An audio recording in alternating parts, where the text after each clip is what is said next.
Hey guys, कैसे हो आप लोग। Welcome to the channel. इस वीडियो में फिर से एक बार मैं आपके लिए बैटल टू द हेवंस की न्यू एपिसोड को डिटेल में एक्सप्लेन करने वाला हूँ। पिछले एपिसोड में हमने देखा था सी हाउ चोरों से भरे एक बैंक सिटी में आ गया था। बैंक सिटी में आकर उसे कलरफुल गोल्ड के बारे में पता चलता है। यहाँ पर वो एक अकेडमी के लोगों से मिलता है जिन्होंने वहाँ पर एक अनाउंसमेंट करा था कि जो भी उस कलरफुल गोल्ड को उन्हें लाकर सौंपेगा उस पर्सन को उनके अकेडमी में तियानशियान स्पेशल पूल में नहाने का मौका दिया जाएगा। सी हाउ भी इस कंपटीशन में इंटरेस्टेड था।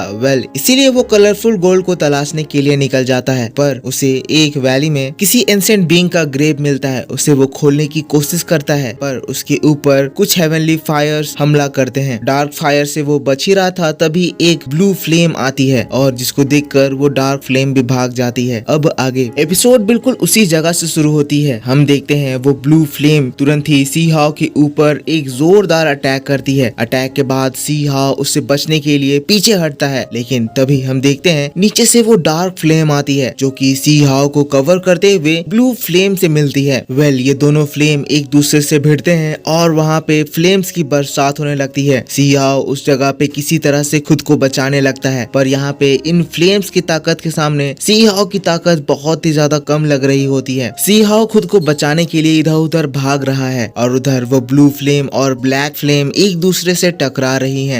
इस जगह पे एक और बात ये भी है कि ये जो फ्लेम है ये इस ग्रेव का प्रोटेक्शन कर रही हैं। सी हाउ इस ग्रेव को हिला भी नहीं पा रहा है। इतना सी हाउ को पता चला है कि इस जगह पे कोई बहुत ही ज्यादा पावरफुल बीइंग का ग्रेव है। यहाँ पर वो ब्लैक फ्लेम ब्लू फ्लेम से टकरा कर फिर ब्लू फ्लेम को वहाँ हरा देती है।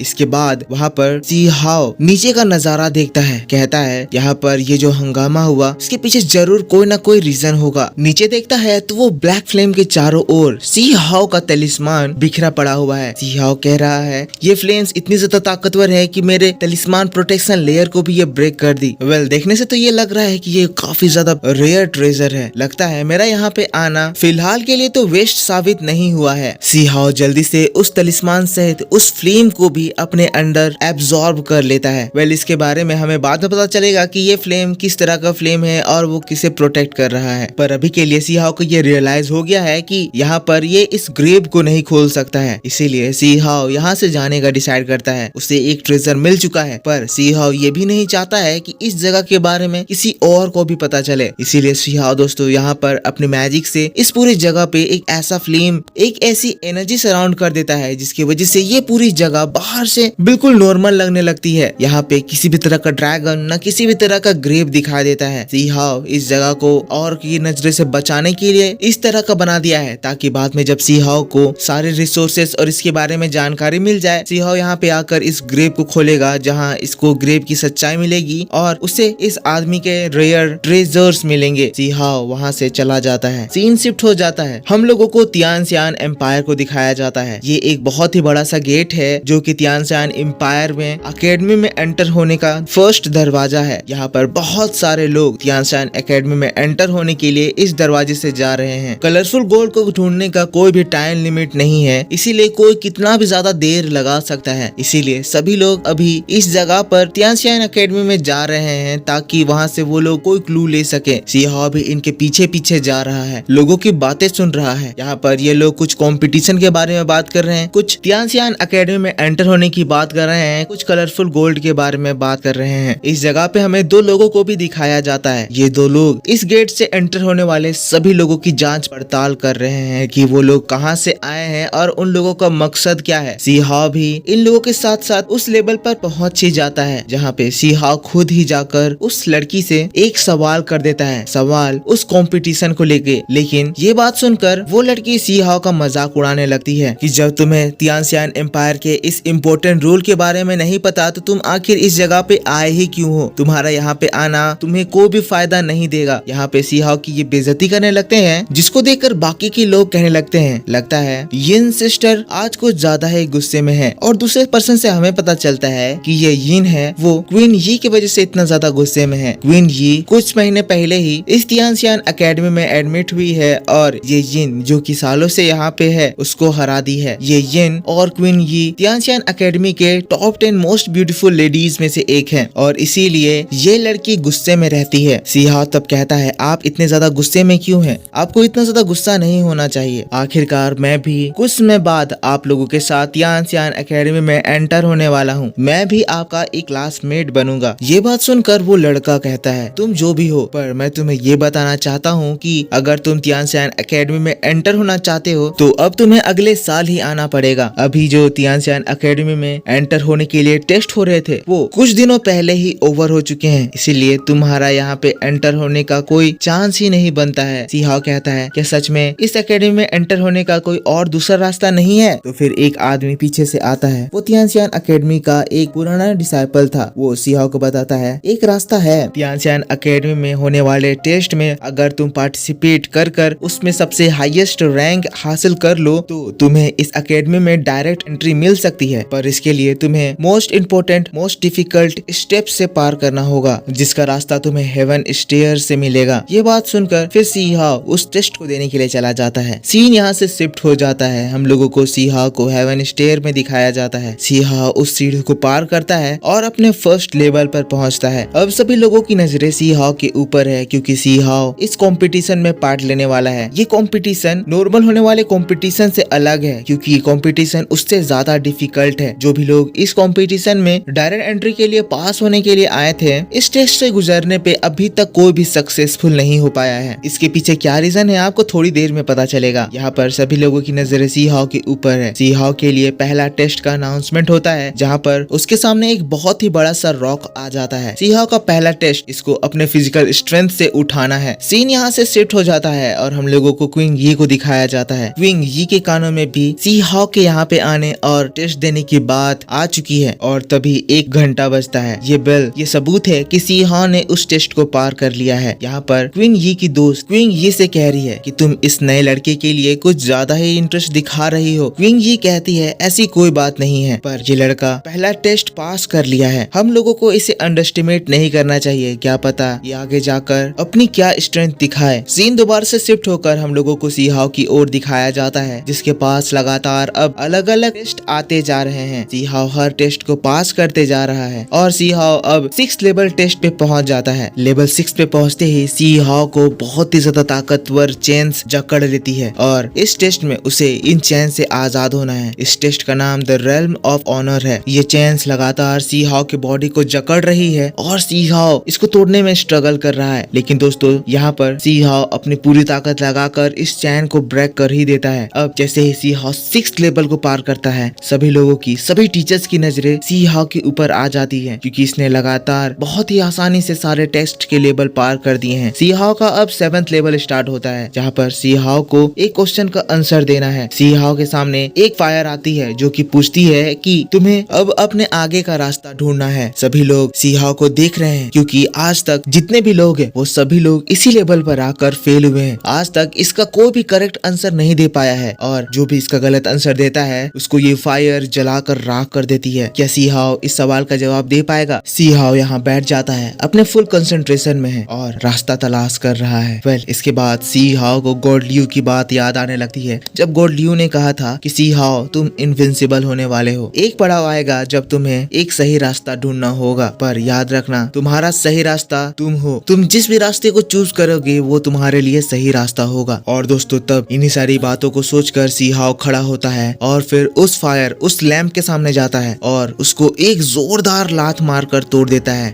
इसके बाद सच में एक अनाउंसमेंट होता है जो कि सी हाओ से कहती है कि तुमने 7th लेवल टेस्ट पार कर लिया है और तुम्हारे लिए 8th लेवल टेस्ट स्टार्ट होता है। सी हाओ के सामने एक बहुत ही बड़ा सा दरवाजा खुलता है, जिससे तुरंत ही बहुत सारी ब्यूटीफुल लेडीज आ जाती है। ये सारी की सारी ब्यूटीफुल लेडीज एक तरह की डिमोनिक विचेज हैं, जो कि सी हाओ के बॉडी को कंट्रोल करना चाहती हैं, उसके माइंड को मैनिपुलेट करना चाहती हैं। वो सी हाओ के कानों में लगातार बहुत सारी बातें कह रही है, जैसे कि इस दरवाजे के अंदर मत जाओ, दरवाजे के अंदर जाओगे तो मारे जाओगे। पर दोस्तों इसी बात के साथ यहाँ पर परफेक्ट वर्ल्ड का ये एपिसोड खत्म होता है। तो मेरे दोस्तों आप मेरे को बताओ कि आपको ये वीडियो कैसा लगा। अगर वीडियो पसंद आया है तो जरूर से इसको एक लाइक करना, चैनल पर न्यू हो तो सब्सक्राइब करना, कमेंट करके बताना कि वीडियो कैसा लगा। मैं आपके लिए बहुत जल्द इसका नेक्स्ट वीडियो लेकर आऊंगा। आपको अब से इस चैनल पर सबसे पहले सारी वीडियोस मिलेगी, तो इस चैनल को जरूर से सब्सक्राइब कर लेना। मैं आपसे मिलूंगा नेक्स्ट वीडियो में, तब तक के लिए take care, bye bye, thanks for watching.